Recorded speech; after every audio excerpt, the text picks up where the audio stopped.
చేయతే ఆయన అన్నారు, ఎవరు చెప్పారమ్మా నవగ్రహాలు ఏవో చేయగలవని? నవగ్రహాలు ఏం చేయవమ్మా అన్నారు. అదేమిటయా, లోకమంతా గ్రహాలకి గడగడలాడిపోయి మినుములు దానం పెసల దానం దానాలు చేసుకుంటూ భయపడుతూ అందరూ తిరుగుతుంటే ఏమీ చేయమంటావేమిటి నువ్వు గ్రహాలు అంటే? ఆయన అన్నారు, ప్రకాశం కదమ్మా సూర్యుడంటే. అసలు నీ శరీరం అంతా ప్రకాశమే, కాంతి. నీ పాదములను పట్టుకున్న వాడికి ఈ పాదముల కన్నా సూర్యకాంతి గొప్పదా? నీ పాదముల కాంతి ఉపాసన చేసిన వాణ్ణి ఆ సూర్యగ్రహం ఏం చేయగలదు? ఏమీ చేయలేదు. ఈ కాంతి ఉపాసన ముందు ఆయన ఇవ్వగలిగినటువంటి దుష్ఫలితములు ఏమైనా ఉంటే ఆగిపోల్సిందే. అమృత నిలయో, అమ్మా నువ్వు అమృతత్వానికి ప్రతీక. నీ పాదములు పట్టుకున్న వాడికి అమృతమునకు నిలయుడైనటువంటి చంద్రగ్రహం ఏం చేయగలదు? అదేం చేయలేదు. ఉచ్యం నీచం మిత్ర అమిత్ర సమానం లేకపోతే గోచారం ఆ గ్రహాలు ఏం చేయలేవు. ఎరుపుతనంలో నువ్వే కుజుడై ఉన్నావు, నీ ఎరుపుతనమే కుజగ్రహం. నీ పాదములు పట్టుకుని ఉండగా కుజగ్రహం మమ్మల్ని ఏం చేస్తుందమ్మా? నువ్వు ఎవరు వినయంతో నమస్కారం చేస్తున్నారో వాళ్ళ పట్ల నువ్వు పరమ సౌమ్యురాలివి. సౌమ్యమైన గ్రహమే శుక్రగ్రహం, అప్పుడు లేదా బుధగ్రహం. సౌమ్యగ్రహం అయినటువంటి బుధగ్రహం నీ పాలిట వినతులై ఉన్న వాళ్ళని ఏం చేస్తుందమ్మా? అదేం చేయలేదు గోచారంలో. అలాగే నిన్ను గురువుగా నమ్ముకుని నీ పాదాలు పట్టుకుని జ్ఞానం పొందాలనుకున్న వాడికి గురుగ్రహం ఏం చేయగలదు? అది ఇంకో స్థానంలో ఉంది, ఇంకో స్థానంలో ఉంది. గురుగ్రహం బలహీనంగా ఉందని ఏం చేయలేదు. ఆ పెద్ద గురుగ్రహం అమ్మవారి పాదాలు మాకు అండగా ఉన్నాయి. కవిత్వం ఇవ్వడంలో శుక్రగ్రహం నువ్వై ఉన్నావు. నీ యొక్క కాంతిని ఉపాసన చేసిన వాడికి శుక్రగ్రహం ఏం చేస్తుంది? అంతకన్నా గొప్ప సాహిత్యం సంగీతం వస్తాయి. అమ్మా మందగతిలో మెల్లగా నడవడంలో శనిగ్రహం కన్నా మెల్లగా నడవగలిగినటువంటిది, అందంగా నడవగలిగినటువంటి నడకలు నీకున్నాయి. కాబట్టి మందగతి నీకుంది. మందగ్రహం అయినటువంటి శనిగ్రహం మమ్మల్ని ఏం చేస్తుందమ్మా? నీ పాదాలు పట్టుకుని ఉండగా తమస్సుల పాలిట, చీకటి పాలిట, అజ్ఞానం పాలిట, అవిద్య పాలిట, అయోమయం పాలిట నీవు అగ్ని కాంతి, రాహువు కేతువు నువ్వై ఉన్నావు. నీ పాదములు మేం పట్టుకుని ఉండగా మమ్మల్ని రాహువు కేతువు ఏం చేస్తారమ్మా?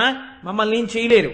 కాబట్టి తల్లి 9 గ్రహములు నువ్వై ఉండగా 9 గ్రహముల యొక్క కాంతిని, అటువంటి లక్షణాలని తిరస్కరించగలిగినటువంటి లక్షణములు నీలో ఉండగా నీ పాదములను పట్టుకున్న వాణ్ణి ఆ నవగ్రహాలు ఏం చేస్తాయమ్మా అన్నారు.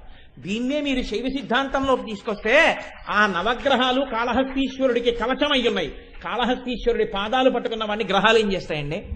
గ్రహాలు కూడా ఏం చెయ్యలేవు. అందుకే నేను ఈ మాట చెప్పినప్పుడు మీరు కొంచెం జాగ్రత్తగా గమనించే ప్రయత్నం చేయండి. జ్యోతిషము అన్న మాటకు అర్థం ఏమిటో తెలుసా అండి? జ్యోతిష్యము అంటే వేదమునకు ఉపాంగముగా అది ఎక్కడ ఉంటుంది అని అడిగారు. అది నేత్రస్థానంలో ఉంటుంది. నేత్రస్థానం అంటే నేత్రం ఏం చేస్తుందండి? దూరంగా ఉన్నది చూస్తుంది, చూసి చెప్తుంది అదిగోనయ్యో అక్కడ దూరంగా అదిగో ఆ ట్యూబ్లైట్ వెలుగుతోందని చెప్తుంది. కన్నొక్కటే చూడగలదు దూరం. జ్యోతిష్యం ఉపాంగమై నేత్రస్థానంలో ఉంటుంది వేదానికి. కాబట్టి జ్యోతిష్యం ఏం చేస్తుందంటే దూరంగా రాబోయేటటువంటి విషయాల్ని గ్రహముల యొక్క గోచార రీత్యా లెక్కలు కట్టి చెప్తుంది. ఇలా జరగబోతోంది, ఇలా జరగబోతోంది అని చెప్తుంది. ఇలా జరగబోతోంది అని చెప్పగలిగినటువంటి ప్రజ్ఞ దేన్ని ఆధారం చేసుకుని నువ్వు చెప్తున్నావు? గోచారాన్ని బట్టి చెప్తావు. గ్రహములు ఆయా సమయములలో ఏ స్థానములో ఉన్నాయి, ఏ స్థానములతో ఉన్నటువంటి గ్రహములతో కూడి ఉన్నాయి, ఏ గ్రహములు ప్రధానమైనవి బలహీనంగా ఉన్నాయి, ఏవి బలంగా ఉన్నాయి, ఏవి ఏ స్థానాల్లో ఉన్నాయి, ఎలా కదులుతున్నాయి, ఎన్నాళ్ళు ఇలా కదులుతాయి, దీని గోచారం ఏమిటి, దీనికి ఏ ఫలితాలు వస్తాయి, నువ్వు రాశి చక్రాన్ని చూసి చెప్తున్నావు. కానీ ఇలా రాశి చక్రం చూసి చెప్పినటువంటి జ్యోతిష ఫలితం అందరి ఎడల నిజము కాదు అని చెప్పారు. ఎందుకో తెలుసా అండి? విశేషమైనటువంటి భగవదుపాసన ఉన్నవాడి ముందు జ్యోతిషమేమీ చెయ్యలేదు. నేను మీకు పరమ యథార్థం మనవి చేస్తున్నాను. నేను ఇంత మాత్రం చేత జ్యోతిషాన్ని చిన్నతనం చేశానని మీరు అనుకోకండి. 10 కోట్ల మందిలో ఒక్కడుంటాడు ఆ స్థాయి ఉపాసకుడు, అతనికి మాత్రమే ఈ మినహాయింపు, అందరికీ ఉంటుందని మీరు అనుకోకండి. నేను ఈ మాట అన్నాను కాబట్టి మీకు నేను ఒక ప్రయత్నం చేస్తాను దీన్ని మీకు చూపించడానికి. శ్రీకృష్ణదేవరాయల వారు దక్షిణ భారతదేశంలో విజయనగర సామ్రాజ్యాన్ని పరిపాలించారు. ఆయన తిమ్మరుసు, ఇద్దరూ ఉన్నారు కాబట్టి రాజుగా మంత్రిగా ఎంతమంది శత్రువులు ఎంతటి వ్యూహాలు వాళ్ళ ముందు పటాపంచలైపోయాయి. ఇటువంటి స్థితిలో కృష్ణదేవరాయల వారికి జాతకంలో కుహు యోగం వచ్చింది. ఆ కుహు యోగం వచ్చినప్పుడు చాలా ప్రమాదకరమైనటువంటి స్థితి ఏర్పడుతుంది. ఇప్పుడు రాయల వారికి ప్రమాదం వస్తే రాజ్యం కబళింపబడుతుంది. అది పరమ శక్తివంతమైన హైందవ సామ్రాజ్యం. ఆ హైందవ సామ్రాజ్యం కబళింపబడిందా, శత్రువులు బహమనీ సుల్తాన్లు, హైందవ సంస్కృతి నశించిపోతుంది. దక్షిణ భారతదేశంలో ఈ రాజ్యాన్ని బలవత్తరంగా ఉంచాలి. ఎలా ఉంచాలి? ఒక ఆయన ఆలోచించాడు, లెక్కలు కట్టాడు జ్యోతిషాన్ని. రాయల వారు వెళ్ళిపోయే సమయం వచ్చేస్తోంది గ్రహాల రీత్యా. ఇప్పుడు రాయల వారిని కాపాడాలి. ఎలా కాపాడతానన్నాడు. ఆయనే వ్యాసతీర్థులు, ద్వైతమత ప్రవర్తకాచార్యుల వారు. ఆయన విజయనగరం వెళ్ళి రాయల వారిని పిలిచారు. ప్రమాదకరమైనటువంటి అత్యంత కీడుతో కూడినటువంటి యోగం వస్తోంది. ఆ సమయంలో నువ్వు సింహాసనం మీద ఉండవద్దు. ఎవరు సింహాసనం మీద ఉంటే వాళ్ళకి ప్రమాదం. కాబట్టి నువ్వేం చేస్తావో తెలుసా?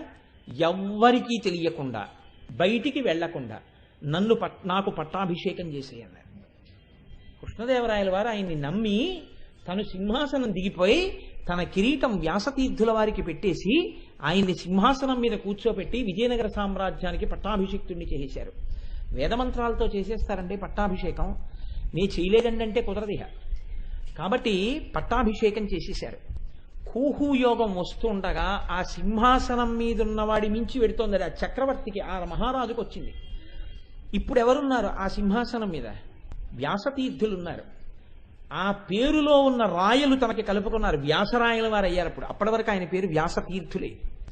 ఆయన సింహాసనం మీద ఉండగా కూహు యోగం ఏమీ చేయలేకపోయింది. విజయనగరాన్ని కానీ వ్యాసతీర్థుల్ని కానీ ఏమీ చెయ్యలేక చేతులు కట్టుకుని వెళ్ళిపోయింది. వెళ్ళిపోయిన తర్వాత ఆ దుష్టమైన కాలం జారిపోయింది. కృష్ణదేవరాయ మళ్ళీ తీసేసుకో సింహాసనం అని కూర్చోపెట్టి మళ్ళీ కృష్ణదేవరాయల వారికి పట్టాభిషేకం చేశాడు వ్యాసరాయల వారు. ఆయనే మనకి వెంకటాచల క్షేత్రంలో స్వామి పుష్కరిణికి వెళ్ళేటప్పుడు, ఇవాల్టి రోజున మీరు ఇలా పుష్కరిణికి వరాహస్వామి గుడికి వెళ్ళేటప్పుడు ఆ మలుపులో ఉన్నటువంటి ఎడంచేతి వైపు ఉన్న ఆంజనేయ స్వామి గుడిని ప్రతిష్ఠ చేసిన వారు వ్యాసరాయల వారే. ఆయనే ప్రతిష్ఠ చేశారు. అంత గొప్ప శక్తిని నిరూపించి చూపించారు లోకంలో. అమ్మవారి అనుగ్రహం అంటే మాటల కింద ఉండదండి. దాని ముందు ఇక మిగిలినవి లెక్క కట్టి ఫలితాలు ఇస్తాయని మీరు చెప్పడం కుదరదు. ఉపాసన శక్తి అలా ఉండగా, అమ్మవారి పాదములు అలా పట్టుకుని ఉండగా వాడికి రమ్మంటే రావడానికి కుదరదు. చంద్రశేఖరమాశ్రయే మమ కింకరిష్యతి వయ్యమహ అని అడిగాడు. ఏం చేయగలిగాడు యమధర్మరాజు గారు? అందుకే వక్షస్థానమంతకస్య కఠినాపస్మార సంవర్ధనం భూభృత్పర్యటనం నమశ్చురసిర కోటీర సంఘర్షణం కర్మేదం మృదులస్య తావక పదద్వందస్య గౌరీపతే మచ్చేతోమణి పాదుకా విహరణం శంభో సదాంగీకురు అని ప్రణిపాతం చేసేశారు శంకరాచార్యులు వారు ఆ ఘట్టానికి. అంత భక్తి, అంత పూనిక నీకుంటే నీ గ్రహములు కూడా ఏం చెయ్యలేక అలా చేతులు కట్టుకుని వెనక్కి వెళ్ళిపోతాయి ఫలితాలు ఇవ్వకుండా. అలా వెళ్ళిపోగలిగినంతటి శక్తి నీ యందు ఎక్కడి నుంచి వస్తోంది? ఆ శక్తి అమ్మవారు ఇస్తుంది. వాడి జోలికి వెళ్ళకంటుందంతే, పక్క నుంచి వెళ్ళిపోవలసిందే. అంతటి శక్తి అమ్మవారి పాదములలోంచి వస్తోంది. ఆవిడ పాదములు పట్టుకుని ఉండగలిగావా? సామాన్యముగా ఇవ్వగలిగినటువంటి ఫలితములను గ్రహములు కూడా నీ యందు ఇయ్యలేవు. తారుమారవుతాయి ఫలితాలు. శుభాలిచ్చి వెళ్ళిపోవలసిందే. అది అమ్మవారి అనుగ్రహం అండి. నాకు మాత్రం తెలియదా నువ్వు ఎంత తల్లివో? నేను పిలుస్తాను చూడండి అంటే పరవశం. నా కూతురు ఇంత గొప్పది, నేను అలా పిలవడానికి అధికారం ఉన్నదాన్ని. ఆవిడంది రాలోక సుందరి రాజగన్మోహిని రావమ్మ కైలాస రాజపత్ని. ఎవరినండి? కూతుర్ని. ఇంకా పెళ్ళవలేదు. పెళ్ళవని కూతుర్ని తల్లి ఏమంటోంది? కైలాస రాజపత్ని. అంటే ఆవిడ ఎక్కడ పుట్టినా ఆయనకే చెందుతుందని తెలుసుకుంది. కాబట్టి ఆవిడ యొక్క జననమునందు ఎంత రహస్యం ఉందో మీరు చూడండి. అవి ఇచ్ఛా స్వీకారము ఆ జననములు. కాబట్టి రాలోక సుందరి రాజగన్మోహిని రావమ్మ కైలాస రాజపత్ని రాకన్యకామణి రారాజబింబాస్య రావమ్మ యవ్వన రాజ్యలక్ష్మి రావో మహంకాళి రావో సరోజాక్షి రావమ్మ భారతి రమణ వినుత రావో జగన్మాత రావో సదానంద రావమ్మ మత్తేభ రాజగమన అనుచు పెక్కుగతుల అంకించి అంకించి తగిలి మేనకాఖ్య తన్ను పిలువ తండ్రి చెయ్యి డిగ్గి తద్దయు వెట్కతో కామినీలలామ గౌరియపుడు. రా ఓ సరస్వతీదేవి భర్త అయిన బ్రహ్మచేత పూజింపబడేదానా, కైలాసరాజు అయినటువంటి పరమశివుని యొక్క ఇల్లాలా, శ్రీ మహావిష్ణువు చేత నతులు అందుకునేటటువంటి దానా, రా యవ్వన రాజ్యలక్ష్మి రా. ఆవిడ యవ్వనంలో ఉందా? చిన్న పిల్లగా ఉంది. పొంగిపోయి ఈవిడికి తల్లినైపోయాననుకుని పిలుస్తుంటే ఆ చిన్న పిల్ల ఒళ్ళో కూర్చుని తండ్రి దగ్గర ముద్దులాడబడుతున్నటువంటి తల్లి చెంగున దూకి తండ్రి చెయ్యిలా విడిపించుకుని అమ్మ దగ్గరికి బుడిబుడి నడకలతో పరిగెత్తుకుంటూ వెళ్ళిందిట. వెళితే పోతన గారు ఇక్కడ దర్శనం చేశారండి.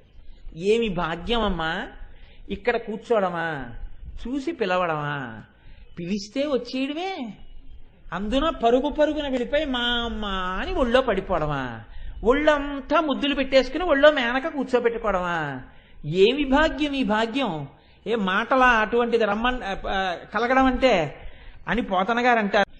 వేసుకున్నటువంటి కంకణములు గలగలగలగల చప్పుళ్ళు అవుతుంటే, పెట్టుకున్న గజ్జెలు చప్పుళ్ళు అవుతుంటే, చిన్న వడ్డానపు మువ్వలు చప్పుడు చేస్తుంటే, వేసుకున్న చిన్న పవిటతోటి కట్టుకున్న పట్టు పావడాతోటి చెవులకు పెట్టుకున్నటువంటి ఆ తాటంకములు ఇలా ఊగుతుంటే సంతోషంగా నవ్వుతూ పరిగెత్తుకుంటూ వెళ్ళి అమ్మ దగ్గరికి వెడితే రెండు చేతులు పెట్టుకుని ఎత్తి ముద్దిడుకొని అమ్మ ఒడిలో కూర్చోబెట్టుకుందిట. ఎంత భాగ్యం ఇచ్చింది, ఎంత భాగ్యం పోగొట్టుకున్నాడు ఇంకో దుర్మార్గుడు. దేనికి పోగొట్టుకున్నాడు?